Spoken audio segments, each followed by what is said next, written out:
Olá, começando aqui mais um programa Papo Coach. Esse programa que foi criado e desenvolvido para levar até vocês informações relevantes e importantes para o seu crescimento pessoal e profissional. Por que não dizer pela qualidade de vida?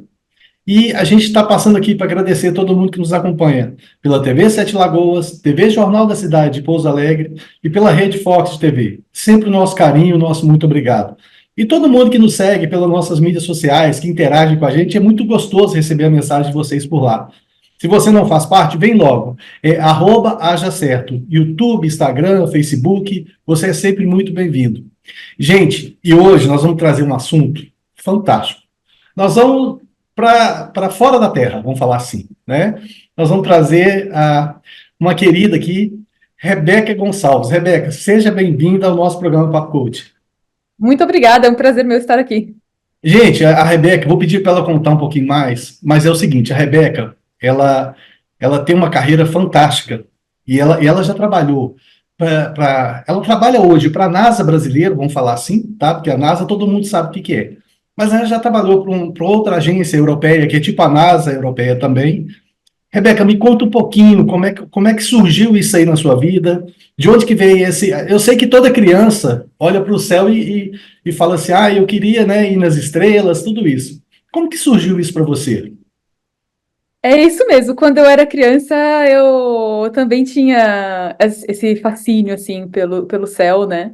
Eu tinha um tio que era astrônomo e ele sempre me falava sobre astronomia e sobre as constelações, o movimento da Terra ao redor do Sol, e eu sempre cresci então com esse fascínio pelas estrelas.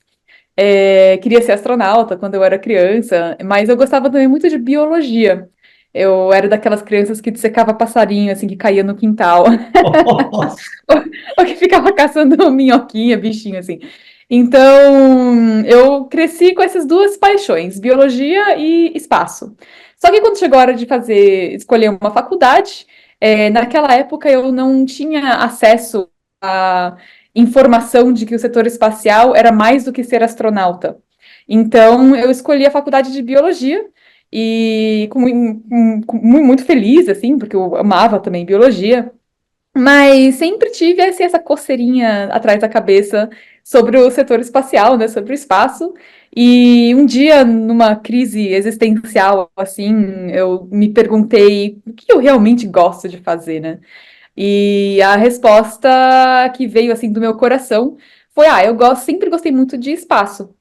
Mas eu não sabia, aquela altura da minha vida, eu tinha 28 anos, eu não sabia assim como agora juntar a biologia com o espaço. E daí, pesquisando na internet, eu descobri esse termo que chama astrobiologia, que é o estudo da vida no universo, ou seja, junta a astronomia com a biologia. E minha cabeça explodiu assim na hora, eu falei: meu Deus do céu, uma coisa que junta as minhas duas paixões, como assim? Como é que eu nunca ouvi falar disso antes? E depois, desde já tendo cursado graduação em biologia, eu fiz na Inglaterra, em Bristol, eu encontrei esse mestrado em astrobiologia em uma universidade na Holanda, que chama Wageningen, que é a melhor universidade do mundo em agricultura, em ciências agrárias, assim, né? Acima de Oxford, Cambridge, assim, realmente é bem reconhecida. E eu fiz meu mestrado de astrobiologia lá, onde eu trabalhei com agricultura marciana. Então, eu cultivei plantas em solo marciano. Peraí, eu não quero entregar o bolo ainda não, gente. Olha só, nós estamos trazendo aqui uma pessoa. Lembra que eu falei no início do programa que nós vamos para fora da Terra, né? Vamos para outros planetas? Eu achei incrível esse trabalho que ela desenvolve. Por quê? Porque ela juntou duas paixões da vida dela, né? Que é a biologia e a astronomia, né? E descobriu, olha como é que é interessante, quando a gente tem um desejo ardente no coração da gente, até rimou, né? A gente busca isso aí. Ela foi para a internet e achou isso, descobriu esse termo e descobriu essa carreira, essa profissão, assim, né? E aí, agora sim, eu quero que você conta pra gente, porque eu deixei você falando aqui e tal, justamente para despertar a curiosidade do nosso público. Mas o que é interessante é que a gente conversou um pouquinho antes e ela me deu uma pincelada. Eu também estou doido aqui de vontade de conhecer a fundo esse trabalho dela. Mas é o seguinte, gente, quando a gente fala de. É um termo até estranho, né? Quando a gente fala extraterrestre, né? Na verdade, a gente ser humano, a gente é extraterrestre, né? Porque a gente é um ser espiritual tendo uma experiência humana. Eu sempre gosto de falar isso aqui, né? Então, assim, ninguém é da Terra realmente, né? Você vem de uma energia, de um cosmos muito, muito superior a isso, né? E se a gente for entrar para isso aqui, então tem mais assunto ainda, né, Rebeca? Mas, e o que que é interessante? É porque quando você tem, eu falo na gestão, quando você tem um martelo, todo problema é prego para você. E a gente indo nessa linha de raciocínio, quando você conhece somente um sistema de plantio, por exemplo, você vai na agricultura e vê lá o sistema de plantio na terra, não sei o que e tal. Quando você vê um sistema de hidrocultura, por exemplo, né, que é tudo cultivado por água, a cabeça já buga, né? Que você fala assim, porra, é um conceito diferente. Então, assim, e pensando já numa cultura fora do planeta, né? Porque é o que você trabalha assim também, né? E agora sim, entra nesse assunto aí, como é que funciona isso aí, essa cultura que você estuda fora? E aí, como é que é isso? Como é que faz os testes disso, né? Porque uma coisa é você ir lá em Marte e fazer o teste, né? Outra coisa é você estar aqui simulando. Como é que é isso? Então, primeiramente, por que que a gente precisa desse estudo, né, de agricultura espacial? A gente já está indo para a Lua, isso já é uma realidade. Então, nós temos a missão Artemis da NASA. Antigamente tínhamos a missão Apollo, que foi a primeira missão que levou o homem à Lua, né? Apollo 11. E Artemis, na mitologia, ela é a irmã gêmea de Apolo. E então, essa nova missão para a Lua, que chama Artemis, ela também tem um nome feminino, porque ela vai levar a primeira mulher para a Lua. Então, é uma Olha, homenagem, né? E também o primeiro afro-americano. E então a missão Artemis já está rodando, assim, já tivemos o primeiro lançamento ano passado, ano que vem teremos o segundo, e em 2026, 27 teremos realmente, então, levaremos o homem para a Lua novamente e montaremos ali essa colônia na Lua. Então, a exploração espacial e uma colônia lunar já é uma realidade para um futuro menos de 5 anos. E uma colônia marciana, a gente estima aí mais ou menos 15, 20 anos também já teremos os primeiros humanos na Lua. E então, assim, é importante a gente cultivar alimentos na Lua e em Marte, porque estando lá, os astronautas vão precisar comer, né? Comer uma comida é uma parte importante da nossa sobrevivência. E a principal técnica de levar alimentos para o espaço, que é quando é, você resseca os alimentos, não me lembro como chama essa palavra em português, mas você seca eles, né, de toda a água, e daí você reidrata, desidratação que chama, você desidratação. reidrata o alimento no espaço. Isso não é possível, essa técnica não é possível de ser usada na Lua, porque a técnica, no processo de desidratação, você corrompe ali, corrói alguns elementos muito importantes, principalmente antioxidantes. Então, nós somos obrigados a produzir alimentos frescos em colônias marcianas e lunares. Para a gente ter esses elementos nutritivos essenciais, e também Olha, porque deixa eu te cortar só um detalhe que você falou um negócio interessante, que é o seguinte, quando faz essa desidratação, e a gente conhece isso em casa, que é o forno micro-ondas, por exemplo, ele faz essa desidratação, por isso que ele aquece o alimento. E ali ele transforma, é exatamente o que você está falando, ele transforma o alimento, tanto é que a medicina, a ciência está condenando o uso do micro-ondas para alimentação, porque justamente ele transforma, ele modifica, ele altera o alimento, né? E é justamente o que você está trazendo. Bacana isso demais. e essa é a técnica principal para levar alimento para o espaço, porque custa muito caro mandar alimento para o espaço. Então, a gente desidrata para que o alimento fique mais leve e menor de se encaixar no foguete. E é assim que os astronautas na Estação Espacial Internacional comem. A Estação Espacial Internacional é aquela que fica rodando em volta da Terra, né? Onde os Sim. astronautas moram e trabalham. Então, e também, como eu ia falar, existem muitos estudos do benefício de se ter uma horta no espaço. Então, eu trabalhando na ESA, que é a Agência Espacial Europeia, eu conheci muitos astronautas e conversei com muitos astronautas, e todos me falavam que a coisa que eles mais sentiam falta no espaço era o contato com a natureza. E um deles, ele chama Bob Thirsk, do Canadá, Ele me falou que ele sempre procurava ficar perto dos experimentos em botânica no espaço, lá na estação espacial, porque ele sentia aí um pouquinho mínimo de conexão com a natureza através daqueles alfaces, daqueles tomates que estavam sendo cultivados ali. Pois é. E então também para os benefícios psicológicos da saúde mental dos astronautas é importante a gente ter essa horta em Marte. E na sua segunda pergunta, né, como que a gente faz, então, esses experimentos? A gente tem que simular condições marcianas. Então, eu tenho aqui um pouquinho do solo marciano que eu usei no meu experimento, Olha que legal. né? Esse vidrinho aqui, esse tantinho de terra custaria uns R$ 200, eu diria, é um solo bem caro. Esse solo, o que a gente chama, na verdade, de regolito marciano. Então, regolito é somente o termo técnico para um solo que não tem nenhum nutriente ou nenhuma matéria orgânica. Então, esse regolito marciano, ele foi desenvolvido por um time de pesquisadores na NASA, e ele foi usado para testar os robôs que vão para Marte. Então, o Perseverance, que foi o último robô que foi, chama Rover, né? Ele foi testado em cima desse solo aqui. E nós, agricultores espaciais, também usamos esse solo, então, que é um simulante marciano, mas é um simulante muito fiel ao que nós temos lá em Marte, porque nós temos lá em Marte robôs que analisam o solo lá, a composição, etc, etc. Então, nós usamos esse solo como simulador, para simular as condições do solo marciano. E as condições atmosféricas, por exemplo, então nós fazemos nossos experimentos dentro de estufas, onde podemos controlar o ambiente, então os gases, a umidade, a temperatura, a luz, etc. Então é assim que a gente desenvolveu o nosso experimento, né? Deixa eu trazer uma curiosidade. Eu sei que tem um monte de gente aqui assistindo a gente que está doido para pegar nisso aí. Deixa eu ver se a Terra é igual à nossa Terra. E você falou que é o seguinte, ela está sem nutrientes, né? Isso aí tem alguma equiparação com a Terra vulcânica, por exemplo? Porque a gente sabe que a Terra vulcânica, depois de passar do tempo, ela é bem cheia de nutrientes, né? Tanto é que as plantações ao redor dos vulcões, eu tenho um negócio na Europa e a gente costuma passear por lá também. Então, assim, é bem extenso a agricultura na região vulcânica, né?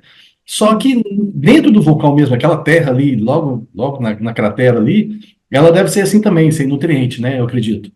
Sim, inclusive, engraçado que você trouxe isso, essa terra é pegada de dentro de um vulcão no Havaí. Então é dali que eles coletam o regolito, que é onde tem é mais parecido, né, com o solo marciano naturalmente, e daí eles manipulam essa terra, adicionam elementos químicos, removem elementos químicos, para que o resultado final seja um simulador que seja bem, bem parecido com o solo marciano, mas realmente é pegado de dentro de um vulcão ou de um deserto, nos Estados Unidos chama deserto de Mojave, também às vezes eles pegam de lá. Ah, legal. E aí é o seguinte, o que que a gente pode trazer de benefício para a nossa agricultura? Porque eu entendi, isso aí é visando exatamente a colônia lá de fora do país, fora do Uhum. mundo, né? Vamos falar assim. Planeta. Mas o que que a gente pode trazer de inverso disso? Né? O que que isso pode ajudar a nossa cultura? No controle de pragas, de repente, alguma coisa assim? Sim, isso é uma ótima pergunta, e essa linha de pesquisa é 100% aplicada, pode ser 100% aplicada para os benefícios do planeta Terra. E essa até é a ideia, né? A ideia é que ela seja realmente desenvolvida para o benefício da Terra também. Então, uma das coisas que essa linha de pesquisa pode ajudar muito na Terra é a regeneração de solos degradados. Então, hoje a gente tem um grande problema na Terra, que 40% dos nossos solos férteis foram degradados ou por mudanças climáticas ou por ações humanas. Então, por exemplo, monocultura, que judia muito do solo. E essa degradação, que pode ser física, química ou biológica, esses solos degradados, eles são muito parecidos com o regolito marciano ou o regolito lunar, em termos de estrutura física, química e biológica. Então, na linha de pesquisa da gente transformar esse regolito, que não tem nenhum nutriente dentro dele, em um solo fértil, onde a gente possa cultivar plantas, essas técnicas, essa tecnologia de chegar daqui até aqui, é o que pode ser diretamente aplicada para regenerar esses solos degradados da Terra. Isso é apenas uma das aplicações. A minha pesquisa em si, eu estudei um método que chama policultura, ou consorciação de culturas, onde a gente planta duas ou mais espécies juntas que tenham qualidades complementares umas às outras, e de modo que elas se ajudam a crescer melhor e a otimizar os recursos ali do sistema. Então, isso também pode ser aplicado para agricultores familiares, por exemplo, onde a gente pode otimizar ali os recursos e aumentar tanto a segurança alimentar de comunidades locais, quanto a segurança financeira desses agricultores familiares. Olha que interessante. Agora, uma questão aqui que me veio à cabeça é o seguinte. A gente sabe, por exemplo, que quando a evolução do ser, né, do ser em si, ele está embasado em aprendizado e experienciação, né, e colocado em prática, né, é assim que a gente resolve. E aí a gente não tem controle do resultado, de certa forma, né, por mais que esse Uhum, resultado seja direcionado, você não tem o controle. E aí o que que a gente vê hoje na humanidade? Por exemplo, se você pegar o estudo da AIDS, por exemplo, que veio de uma contaminação do macaco, aquela história, isso ainda não é muito claro, mas tem uma tendência muito de se falar isso, né? Então, assim, foi uma experiência que teve, né, aí eu não falo experiência científica, experiência humana mesmo, vamos falar assim, de ser contaminado pelo macaco, através da mordida, alguma coisa assim, que é um negócio fora do natural, né? E aí a gente vai numa linha agora da agricultura, que é os transgênicos, não sei o que e tal, que também a gente sabe que existe uma proteção contra insetos, por exemplo, mas em compensação para a saúde não é tão legal. uhum, O desenvolvimento de um trabalho desse, de uma agricultura espacial, vamos chamar assim, a gente corre esse risco também, né, de estar criando alguma coisa porque eu não vou falar assim, tá brincando de Deus, mas porque ele permitiu que a gente criasse as coisas aqui, inclusive os animais, para se alimentar, tudo isso, né? Mas ao mesmo tempo que você sai do planeta Terra, e aí eu fico vendo Deus, será que é para a gente sair mesmo ou não? Esse povo está escapulindo da minha mão, tal. Mas a gente partindo para isso, existe alguma preocupação nesse sentido e controle disso também para tentar evitar qualquer não conformidade, vamos chamar assim? sim. Na verdade, existe a preocupação, ela é bem maior no ao contrário. Então, a gente tem uma maior preocupação de não contaminar a Lua com coisas terrestres do que não ser contaminado na Terra. Porque do jeito que o ser humano é, daqui a Então, pouco a enquanto a lua cai pesquisa. lá, né? Começamos a plantar, daqui a pouco a lua Então, caiu. O que aconteceu? Ah, você que não. e Marte também. Então, assim, Marte era coberto de oceanos, rios e lagos, então tinha muita água em Marte. E a gente acredita, como cientistas, grande parte da comunidade científica espacial acredita que há vida em Marte. Não, não homenzinhos verdes, mas vida microscópica, né? Bacteriana ou micro-organismos. Porque a gente, assim, já mandamos vários robôs para Marte, mas a gente nunca escavou mais do que uns 4, 5 centímetros do solo marciano. E qualquer vida que tenha em Marte, nós acreditamos que ela vai estar 2 metros abaixo da superfície, porque é onde a radiação não chega mais. Então, existem muitos oceanos congelados debaixo da superfície de Marte. Então, grandes chances de que se houvesse alguma vida ali antes, essa vida passou para debaixo da Terra nesses oceanos congelados. Então, temos a grande preocupação de não contaminar essa água né, debaixo da superfície de Marte e não contaminar a superfície da Lua, enfim. Então, assim, quando levando os experimentos para lá, essa preocupação é grande e também, claro, uma vez que a gente está lá, a preocupação também é grande de trazer coisas de lá para a Terra.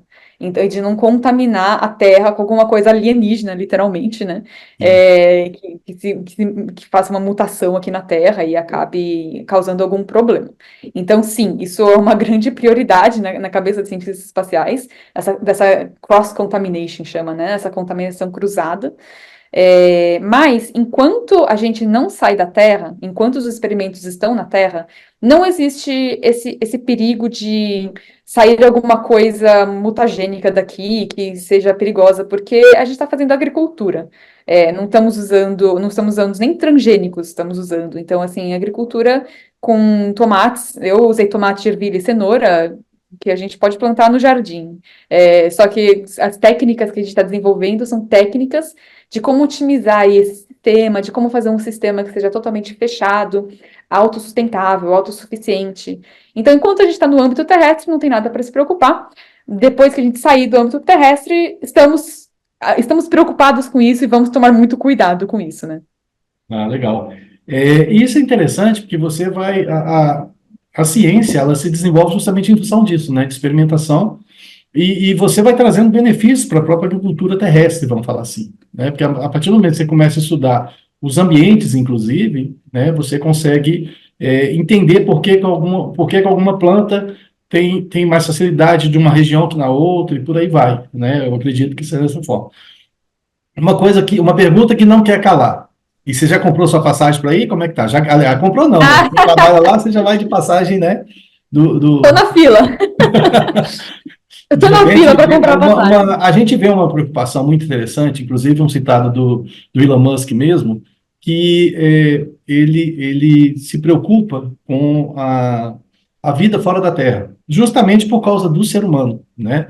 Da falta de clareza, falta de humanidade. A gente hoje é tudo menos humano, porque as ações que a gente vê, cada um preocupado com seu umbigo, né? As pessoas fazendo ações assim, aí vem toda a área, política, aberração da medicina e por aí vai, né? Então, acho que o ser humano, ele desconectou muito do Criador e está tentando um processo hoje em volta. Eu estou falando aqui de Alphaville e aqui a gente vê muitos players aqui falando, todo mundo fala de Bíblia, fala da palavra e tal, e é importantíssimo isso. Eu acho que essa conexão é o que falta para que o ser humano supere tudo isso, né? E eu gosto muito de brincar que é o seguinte, a gente está aqui fazendo essa comunicação, você está vendo aí na televisão da sua casa ou no seu celular, enfim, através de um modelo de tecnologia. Sendo que a gente tem a maior tecnologia, que é da transmissão, por exemplo, né? Eu consigo, aliás, o ser humano possui isso, ele não sabe utilizar, que é a telepatia, por exemplo, né? Ele não sabe utilizar, mas ele é conhecido que o ser humano tem essa capacidade. E aí, o que é interessante? Quando a gente usa um atalho, um artifício, você acaba se eximindo daquilo. Por que que as pessoas estão tendo que procurar academias? Justamente por quê? Porque o dia a dia dele é muito mais parado, né? Antigamente, se você voltar 100 anos para trás, não existia academia. Por quê? E não existia obeso, porque as pessoas se movimentavam mais. Então, hoje a modernidade te trouxe conforto. E esse conforto você tem que agora ficar correndo atrás para resolver a questão do corpo, a questão da saúde, enfim. E nessa linha de raciocínio, nessa brincadeira que eu te falei, tem algum projeto? O Brasil, lá no Centro Espacial de Alcântara, né, tem uma área gigante, eu conheci lá, e é fantástico ali. E olha que eu conheci somente aonde pode ir, porque são muitos subníveis ali para baixo, né? Então, assim, eu acredito que lá também tem algum espaço experimental muito violento para fazer esse trabalho, né? Eu desconheço, na verdade, se tem um espaço ali, de pesquisa em agricultura espacial. Então, não saberia dizer.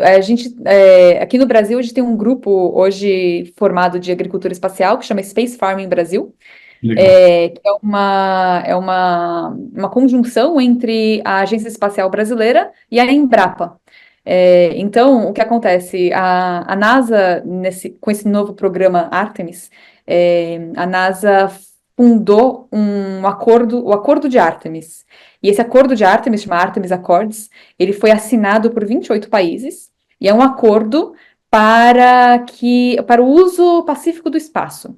Então, um acordo assim que ninguém pode ser dono da Lua.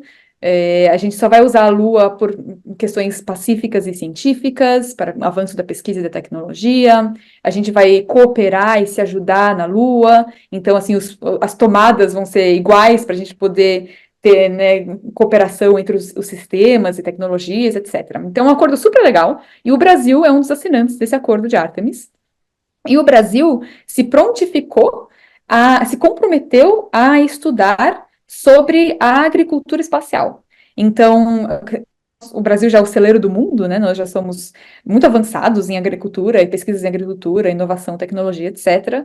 Então, nós tomamos aí nas mãos a responsabilidade de desenvolver a parte de agricultura das colônias lunares para o programa Artemis. Então, é uma grande responsabilidade e a partir disso, nós desenvolvemos, então, esse grupo que chama Space Farming, então, em conjunção aí com a EB e a Embrapa, e é desse grupo que eu faço parte. Então, eu trabalho hoje para a Agência Espacial Brasileira, mas eu faço parte desse grupo do Space Farming, onde a gente está aí desenvolvendo, são os top 30 cientistas do Brasil, Que legal. desenvolvendo método de agricultura espacial para a gente ter na Lua. É bem legal, é bem interessante.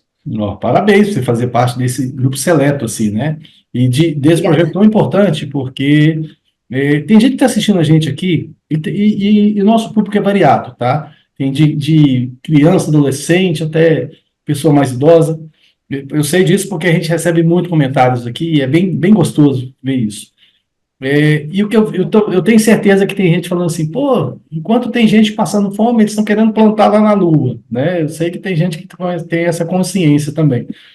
Mas é aquele negócio, o grande parte do desenvolvimento é justamente você estar aberto às possibilidades e aí sim criar soluções para isso, né? Eu acho que tudo isso se fomenta e você como cientista, vou chamar assim, tá? Você tá, porque eu tenho certeza que você pesquisa muito, você estuda muito, né, para se ter essas informações, né? E já queria te dar os parabéns, você fazer parte desse grupo seleto aí dos trinta chama cientista mesmo, não? Sim, são 30 cientistas, 30 são top cientistas cientistas, para isso aí. engenheiros espaciais, agrônomos, etc. E aqui eu queria que você fizesse um compromisso com a gente. Que antes de você ir embora, de plantar lá na Lua, lá em Marte, você voltasse aqui no programa, que a gente tem mais assunto para fazer. Gente, o programa, quando tem esse papo gostoso assim, essa conexão, ele voa, né? A gente está chegando já no final do programa. O tempo voa, né? Literalmente, Rebeca. Eu queria que você deixasse as suas mídias sociais, para quem quiser entrar em contato com você, conhecer mais sobre isso, e já deixar o compromisso com a gente, de voltar aqui para a gente falar mais. Claro, comprometida. Minhas redes sociais, eu sou mais ativa no Instagram, onde eu faço bastante trabalho de comunicação da ciência, Rebeca_R Gonçalves. Lá você pode encontrar várias fotos e vídeos sobre o meu experimento marciano. Eu explico bastante, eu respondo, eu sou muito ativa, eu respondo nos stories, então pode ficar à vontade quem tiver dúvida de como seguir essa carreira de astrobiologia, ou alguma dúvida sobre o experimento, fica à vontade para me mandar mensagem lá no Instagram. Ah, perfeito. Não, e eu mesmo já estou seguindo lá, vou estar olhando isso lá e curioso demais, né? Rebeca, e na próxima vez que a gente fazer, eu já conversei com a Rebeca, a gente já fiz o convite para a gente fazer presencial o programa, que traz mais uma energia, eu gosto muito dele quando é presencial também. A Rebeca é porque está longe um pouquinho da gente, a gente fez essa aqui para trazê-la logo para o programa. Mas depois eu vou fazer, e aí eu vou brincar com ela para ela trazer alguma experiência, alguma coisa que a gente possa ver, né, tal. Porque eu, como todo mundo que está assistindo a gente, tenho certeza que está curioso demais aí sobre isso, né? Eu não sei se eu seria candidato a ir lá, mas, né, com segurança eu acho que eu seria assim, tá? Ah, A gente é desbravador sempre, né? O ser humano tem esse conceito, né?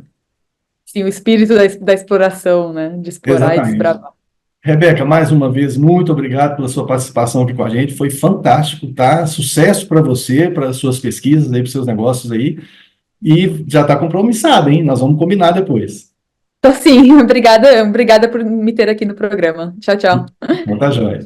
Gente, o programa Papo Coach vai ficando por aqui. E a gente já aproveita para agradecer novamente todo mundo que nos acompanhou pela TV Sete Lagoas, TV Jornal da Cidade de Pouso Alegre e pela Rede Fox de TV. Sempre o nosso carinho, nosso muito obrigado. Todo mundo que nos vê também pelas mídias sociais, pelo YouTube, né? A gente tem uma extensa programação lá no canal do YouTube. Você é convidado a participar com a gente, @acha certo. Venha fazer parte desse grupo que cresce sempre. E vai lá e segue a Rebeca também, que o perfil dela é bem interessante lá. E a gente fica por aqui, a gente se vê por aí no próximo programa ou pela internet. Grande abraço, tchau.